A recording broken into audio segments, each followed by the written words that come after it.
जय मसीह की दोस्तों, हमारे इस यूट्यूब चैनल में आपका फिर से एक बार स्वागत है। हम लौटे हैं फिर से बाइबल की रोचक रहस्यों के साथ, जिससे आपकी बाइबल नॉलेज और बढ़ने वाली है।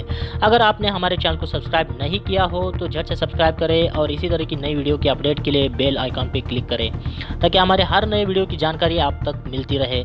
आज हम देखेंगे यीशु कौन है। क्या वो खुदा परमेश्वर यहोवा है? अगर नहीं तो क्या वो केवल परमेश्वर के पुत्र हैं? हम इन्हीं चीज़ों का तर्क वितर्क बाइबल की संज्ञान से अधिकार, अस्तित्व और गुणधर्म, इन 3 मुद्दों के द्वारा करेंगे। आइए बढ़ते हैं अधिकार की ओर से। आपको पता है कि यीशु मसीह को कौन कौन से अधिकार हैं। उन्होंने लाजरस नाम के 4 दिन मरे आदमी को जिंदा किया था। साथ में एक लड़की को भी। इस पश्चात 2 रोटियों और 5 मछलियों से 5000 लोगों को खाना भी खिलाया था। साथ में हर तरह के रोग मुक्त कराने की भी क्षमता रखते हैं। अंधों को दृष्टि, सूखे हाथ के मनुष्यों को चंगाई और शैतान पर भी उनको अधिकार प्राप्त है। क्या यह अधिकार एक सामान्य भविष्यवक्ता को है? अगर है तो अन्य भविष्यवक्ताओं को क्यों नहीं थे? इन सारे अधिकारों की अगुवाई तो खुदा परमेश्वर करते हैं। तो यह अधिकार यीशु को कैसे मिले? क्या परमेश्वर का पुत्र होने के कारण खुद परमेश्वर ने उन्हें दिए या फिर यीशु ने खुद हासिल किए? इस बात की संकल्पता हम दूसरे मुद्दे से जानेंगे। दूसरा मुद्दा है अस्तित्व।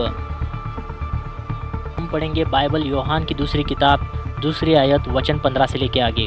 प्रार्थना स्थल को व्यापार केंद्र बना देख यीशु दुखी होकर सब चीज़ें गिराने लगते हैं और कहते हैं, ये सब यहाँ से निकालो, मेरे पिता के घर का व्यापार केंद्र मत बनाओ। तब वहाँ के लोगों को शास्त्रलिखित चीज़ें याद आती हैं और शास्त्रलेख ऐसा था, तेरे मंदिर का आवेश मुझे ग्रसित कर डालेगा।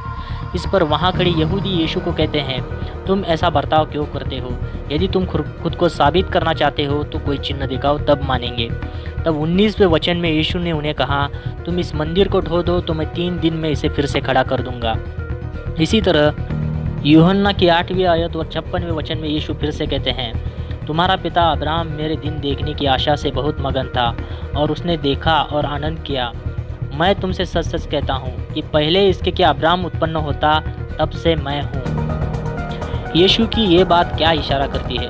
जबकि हम जानते हैं कि अब्राहम के अस्तित्व की झलक उत्पत्ति की किताब में मिलती है और वहाँ कोई यीशु नाम का जिक्र नहीं है।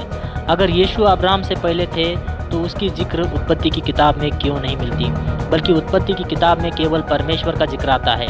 तो क्या यीशु खुद यहोवा परमेश्वर है?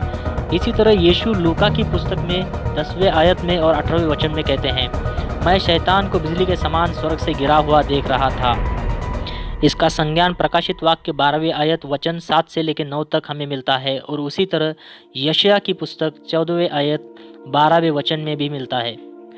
जबकि शैतान को गिरते हुए सिर्फ परमेश्वर यहोवा और उसके देवदूतों ने देखा था, तो फिर यीशु ऐसा क्यों कहते हैं कि उन्होंने भी उन देवदूतों को स्वर्ग से गिरते हुए देखा था? तो क्या इसका मतलब यीशु खुद परमेश्वर हैं? आइए बढ़ते हैं तीसरे मुद्दे की ओर, गुणधर्म। हम देख सकते हैं यहोवा परमेश्वर और यीशु के सारे अधिकार एक जैसे हैं और अस्तित्व भी। लेकिन क्या यीशु को परमेश्वर कहा जा सकता है, जिन्हें हम आज तक पुत्र के रूप में देखा करते हैं? इसे जानने के लिए हम पढ़ेंगे यूहन्ना की किताब, पहली आयत, वचन 1 से 15 तक। आदि में वचन था, वचन परमेश्वर के साथ था और परमेश्वर वचन था। सब कुछ उसी के द्वारा उत्पन्न हुआ है।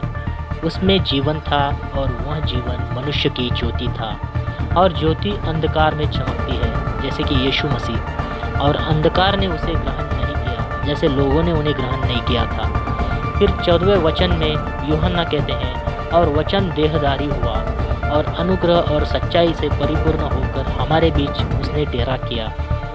हम यहाँ इसे एक उदाहरण से समझेंगे।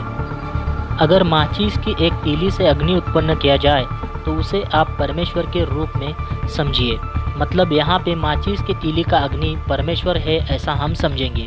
फिर मोमबत्ती को हम लोगों की तरह समझेंगे और उस तीली के अग्नि से मोमबत्ती को ज्योति दिया जाए तो मोमबत्ती की उस ज्योति को हम यीशु की तरह समझेंगे, जो हमारे लिए परमेश्वर द्वारा दी गई है। लेकिन आप देख सकते हैं, तीली पर जो अग्नि है और मोमबत्ती की जो ज्योति है वो भले ही 2 है, लेकिन दोनों के गुणधर्म एक समान है, क्योंकि मोमबत्ती की अग्नि तीली से उत्पन्न होकर आई है और वह उसी का अंश है।